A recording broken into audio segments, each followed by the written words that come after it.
bago po tayo magsimula, pwede niyo po ba sabihin sa akin ang inyong pangalan at saka po ang inyong birthday? Glenda. Birthday niyo po. February 29, 1968. Okay. So, pwede po ma-check ang wristband niyo for verification. Okay, thank you po na. Okay, so for our procedure po today, ang gagawin po natin is assessing your thorax and lungs. So, ibig po na is, i-assess po natin yung condition ng inyong lungs and thorax. And para ginagawa po natin yung procedure na ito, dahil importante po ito para malaman po natin yung if may any abnormalities po sa inyong lungs and thorax. And para din po ma-prevent natin yung mga further infection or mga underlying disease na maaaring present po. And also, makakatulong po itong assessment na to para po magkaroon ng valid clinical judgment ang inyong attending physician. And also, ma'am, sa process po nito or assessment po na ito is may mga process po tayo gagawin kagaya ng inspection, palpation, auscultation, and also percussion. Will that be okay with you po, ma'am? Okay. Okay. Now, ma'am, para po sa inyong cultural awareness and sensitivity, meron po ba kayong mga things na gusto niyo po iwasan po gawin during the procedure po? Wala. Okay.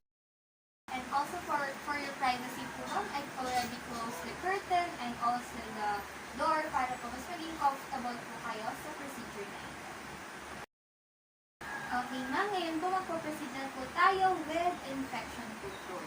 And for infection control po is may dalawa po tayong procedure. Ang una po dyan is proper hand washing and also donning personal protective equipment. And prior to this po, or bago po ako pumasok, nag-perform na po kami ng hand hygiene. And it's very important po na malalaman natin kung ano yung 5 moments of hand washing, which is before touching a patient, before a procedure, after touching patient, after touching patient surroundings, and also after a procedure or bodily fluid exposure risk. And for the personal protective equipment naman po, meron po tayo donning fresh gown, wearing mask, wearing protective glasses, and also wearing gloves. Now, ma'am, magpuproceed po tayo with gathering all the necessary equipments na gagamitin po natin later on sa ating assessment. Kagaya po ng gloves, saka ng stethoscope for auscultation, and also gagamitin po tayo or maaari po tayo gumamit later ng skin pen or skin marker para po ma-mark yung necessary location that you need to know. Also, ma'am, ngayon naman po magpuproceed tayo with your health history. So, ma'am, ngayon po is magtatanong lang po ako sa inyo ng ilang questions related sa inyong health history since makakatulong po ito for further clinical judgment and sa assessment po. Will that be okay with you, ma'am? Yes. Okay, so just answer po with all honesty and also based on your experience. Okay, ma'am? So, ang first question po natin is, nakaranas na po ba kayo ng breathing difficulty? Hindi po. Okay, how about chest pain po? Po, that's good. And recently po ba, may cough po kayo or ngayon po? Po, okay, good. So, meron po ba kayong prior respiratory problem that we need to know? Wala. Okay, so that's good. And ano naman po, thoracic surgery, any surgery po? How about medications po? Meron po ba kayong prescribed na medications? Wala po. Okay.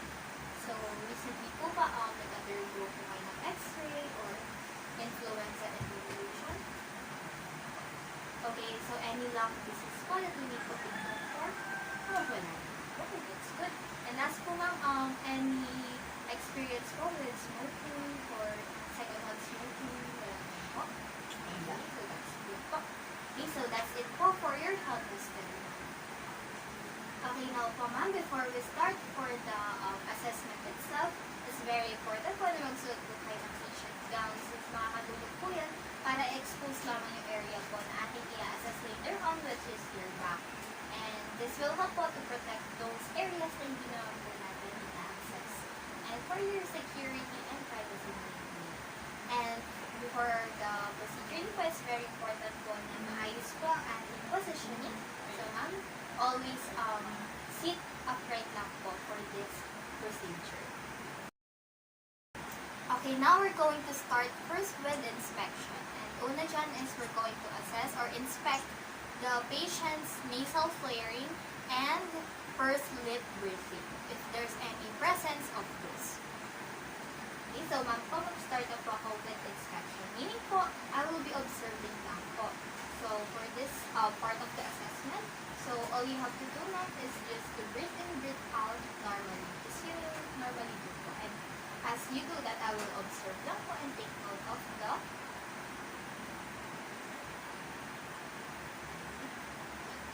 Okay, so now I inspect or observe the patient's inhale and exhaling or breathing, and I observe that there are no nasal flaring and pursed lip breathing. It only indicates that the patient is not experiencing any breathing difficulty or COPD or chronic obstructive pulmonary disease, since nasal flaring and pursed lip breathing may indicate that the patient is having trouble with her breathing. Now we're going to proceed with inspecting the color and shape of the nails of the patient. Okay, so now ma'am, mag-proceed po tayo with inspection po ng color and shape of your nails, since it may indicate underlying disease correlated to your lungs and larynx. That's okay po ma'am? Can you please give me your hands po or your nails po so that I can assess if there are any clubbing or cyanosis or any color.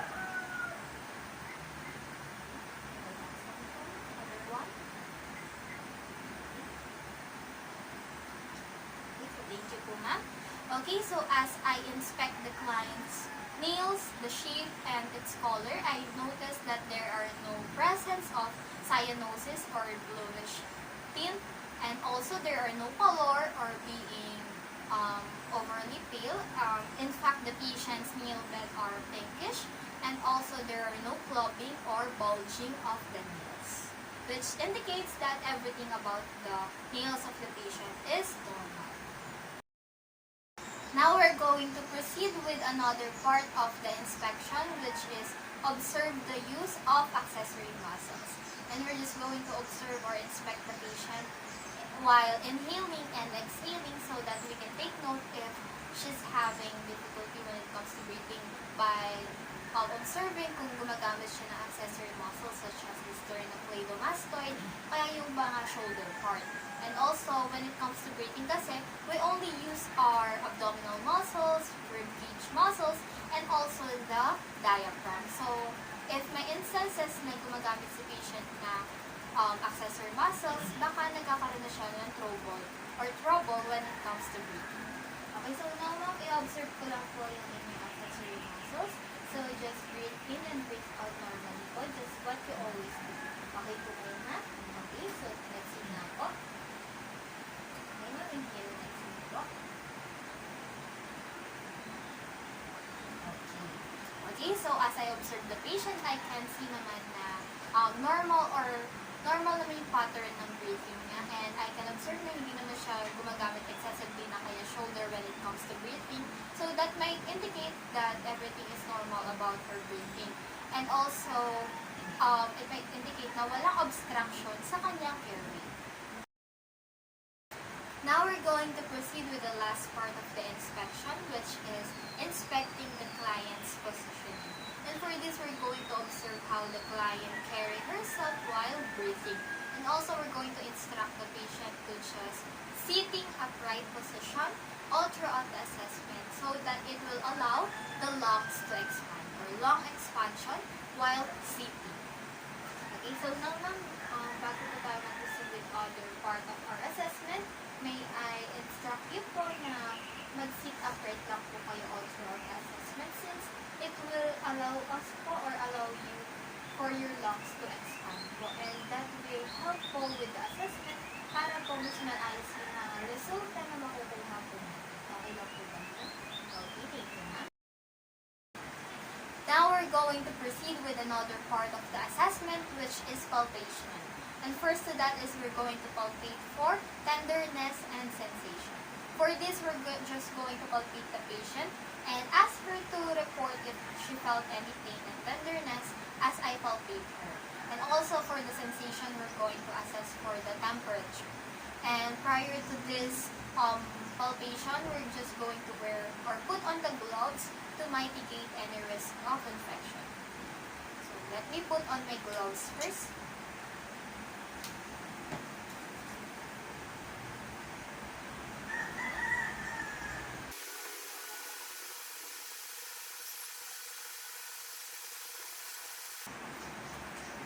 Okay, now that I already put on my gloves, we can now proceed with palpation. Okay, now ma'am po, mag-proceed po tayo with palpation. Unlike po kanina, ginawa ko lang po is observation. Ngayon po is may touch na po akong area sa likod niyo. And as I palpate po ma'am, just breathe normally. And also, report po kayo or sabihin niyo po sa akin in case may na-feel or naramdaman kayo any pain and tenderness. Okay po ba yun ma'am? Okay. So, now po, mag-start na po ako with palpation. Okay, for palpation, ginagamit ko po ang palmar surface of my hand. And it's very important na expose yung back ng patient so that we can palpate it properly.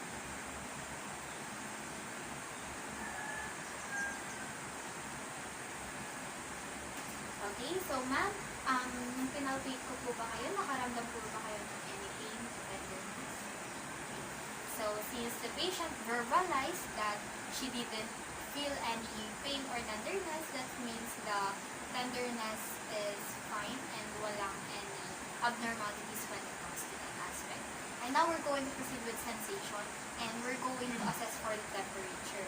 And for that, we need to expose the dorsum part of our hands, since this is the sensitive part of our hands or the most sensitive part when it comes to temperature. So we need to use this as we assess the temperature of the back of the patient. Okay, so now let me proceed.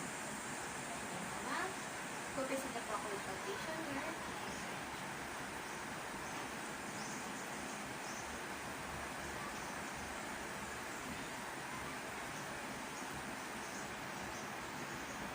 Okay, so now that I palpate the sensation or the temperature of the patient, I can see that, or I can feel that the temperature is warm, it's not too hot, and it's equally bilateral to all areas of her back, meaning that pantay-pantay yung temperature, walang area na too hot or too cold.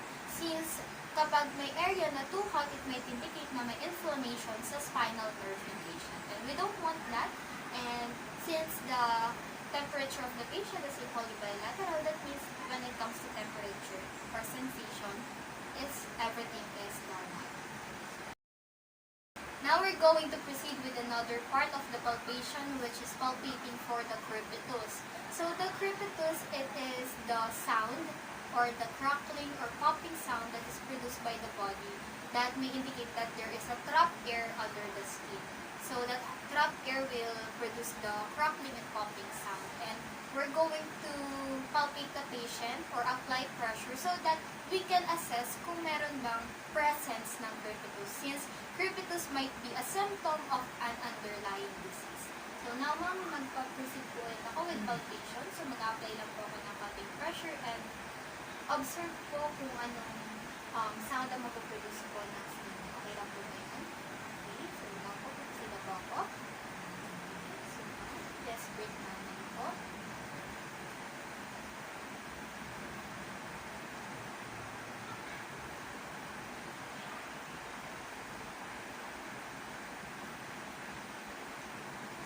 Okay, so as I palpate the patient, is wala naman ako narinig na any popping or crackling sound, which means wala siyang presence ng crepitus, since the crepitus might indicate underlying disease such as pneumothorax or chest trauma. Now we're going to proceed with the next palpation, which is palpating the surface characteristics of the patient. So, titingnan lang or ipapalpate ko lang for any presence of lesions and masses so that we can take note of it. So, now ma'am, mag-proceed po ako with another palpation just to inspect if there are any presence of lesions and masses. Start ulit ako.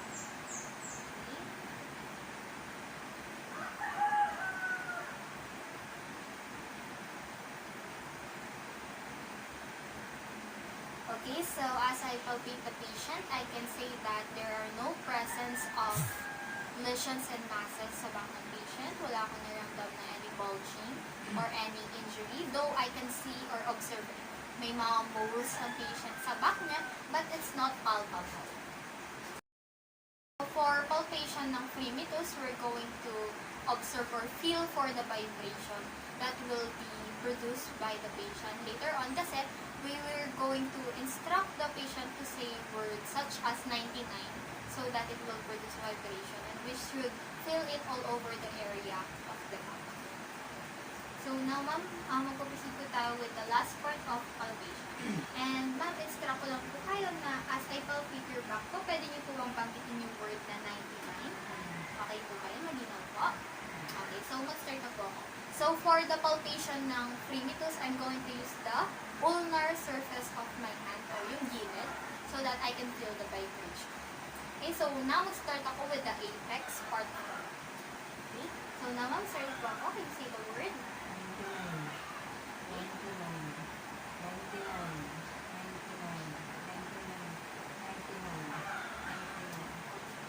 99. So, as I palpate the patient's back while she says the word 99, I can feel the vibration all throughout the back, which indicates that there is normal since wala akong area na hindi narinig yung vibration. And if there's an instances na ma-feel natin na walang vibration sa part na yun, we should take note of it. Now we're going to proceed with another part of the assessment, which is percussion. So for percussion, we're going to remove our gloves since pwede niya maapektuhan yung sound na mapuproduce later on during percussion. And we don't want that for accurate findings. So now that I remove my gloves, I will perform hand grabbing again to make sure. So now we're going to proceed on percussion. First is percussing the tone. So for percussion of the tone, we're just going to perform percussion and assess the resonance, the dullness, and the flatness of the sound that it will produce. Okay, now mag-proceed po tayo with another part of the assessment. So percussion po siya, so may nangyayari tapping po. Is that okay po ma'am? Okay, don't worry po, hindi naman po ito masakit. So just breathe in and out normally.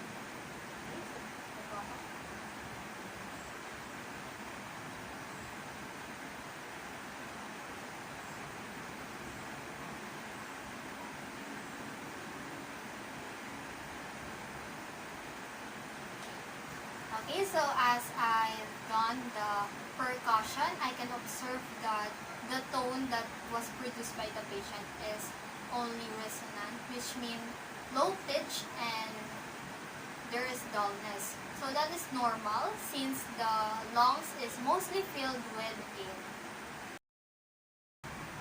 Now we're going to proceed for the another percussion, which is percussing the diaphragmatic excursion.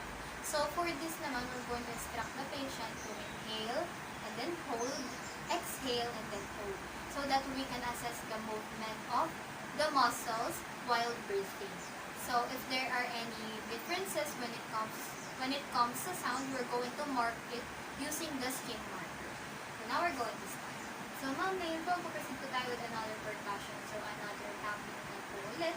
And ngayon po, instruct po kayo later on na pag sinabi ko po inhale, mag-inhale po kayo and then hold. And katulad din po kapag exhale and then hold. Is that clear po ma'am? Okay, now mag-start na po ako. Ma'am, can you please inhale and then hold? Okay. Just percussing it downward. Okay, so ma'am, you can exhale now po. Okay. Now, just breathe in and out ito ulit. Inhale, exhale, and then hold. Okay.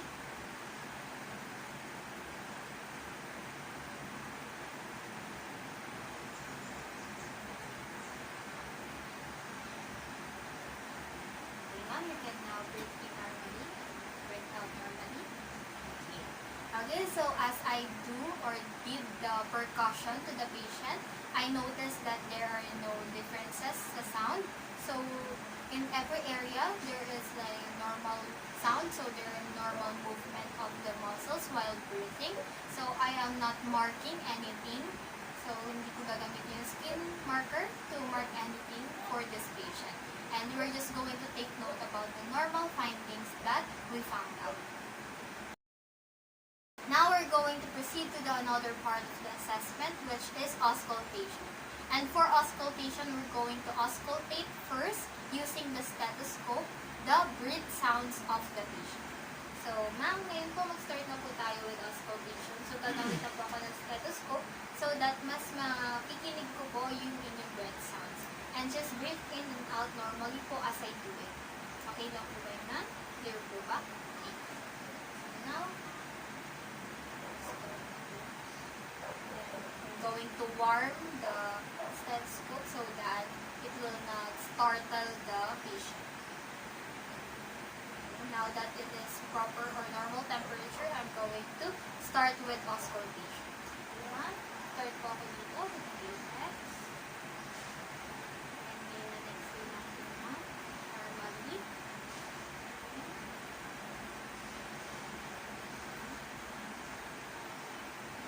then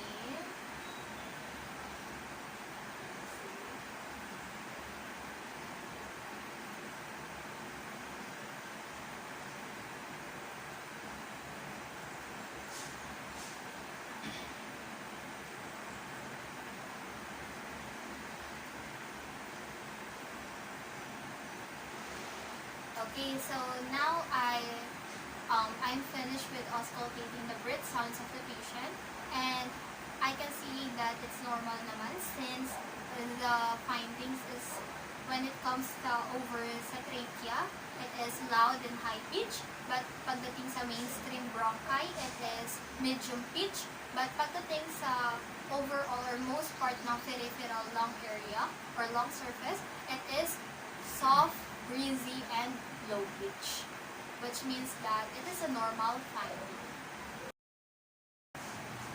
Now we're going to proceed for another part of the auscultation, which is auscultating the patient's adventitious sounds. So we're going to hear if there are presence of crackles, whizzing, or pleural friction drop. So yung crackles, it might indicate that there is like the air sacs is filled with fluid.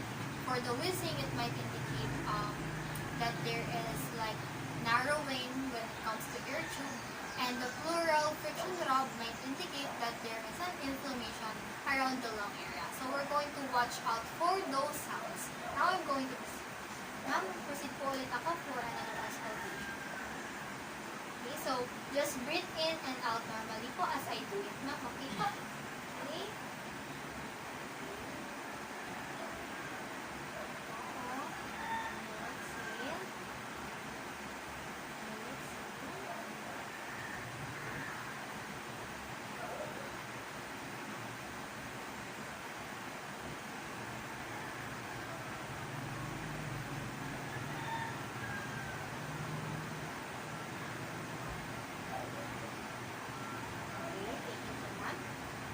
So as I auscultate the patients for the adventitious sounds, I observed or I heard that there are no presence of the following, like the crackle, whizzing, or the pleural friction. So it might indicate that there is no underlying disease that might be caused by those sounds.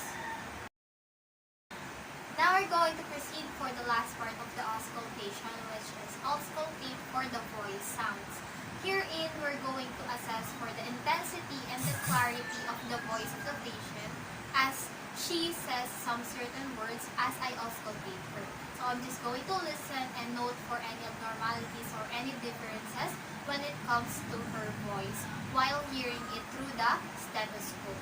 And also, there will be three phases of this auscultation. There is bronchophony, egophony, and whispered pectorilloquy. So for the bronchophony, the patient will say the word 99 again. And for the egophony, the patient will pronounce the word E. And for the whispered pectorilloquy, the patient will say the word 1, 2, 3, but in whispered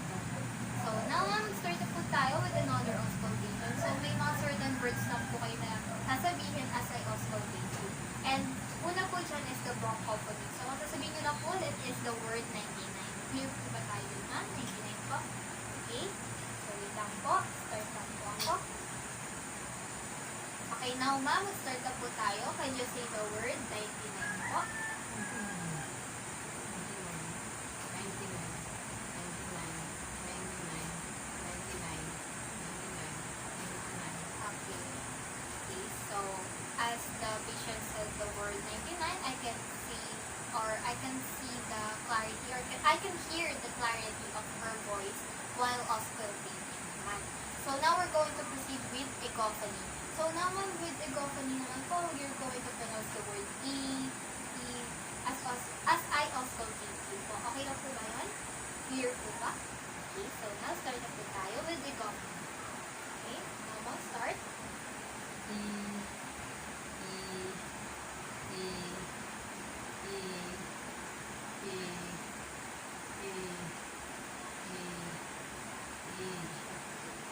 Okay, so as I auscultate the patient, I can still hear or the clarity and the intensity of the word E as I auscultate her through the egophony. And I can say that there are no differences when it comes to the words. And now we're going to proceed with the last one, which is the whispered pectoridochy. So now ngayon naman po, pwede niyo po bang pabulong na sabihin yung 1, 2, 3? Kaya po ba yun na? Try na po natin. 1, 2, 3 na pabulong. Okay, medyo yung pagkakabulong nun. Isa pa po. Ayun. Okay, so ma'am, ganun lang po gagawin niyo as I auscultate po agad. Okay po ba? Okay, so start na po tayo. Okay, now ma'am, start po. Okay.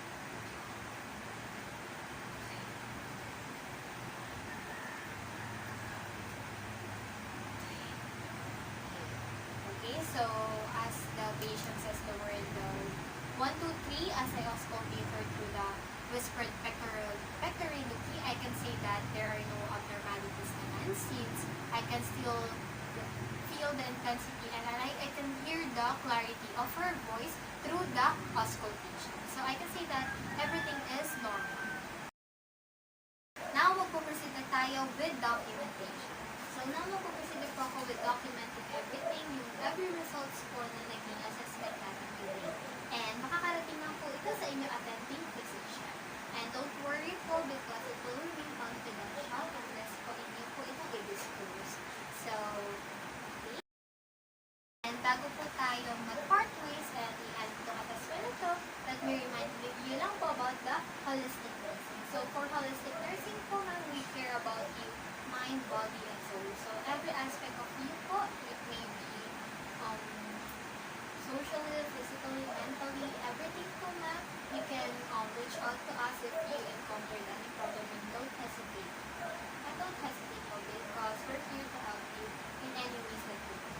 And also na, pwede po kayo magpalit in your previous clothes po kanina. And thank you for the cooperation.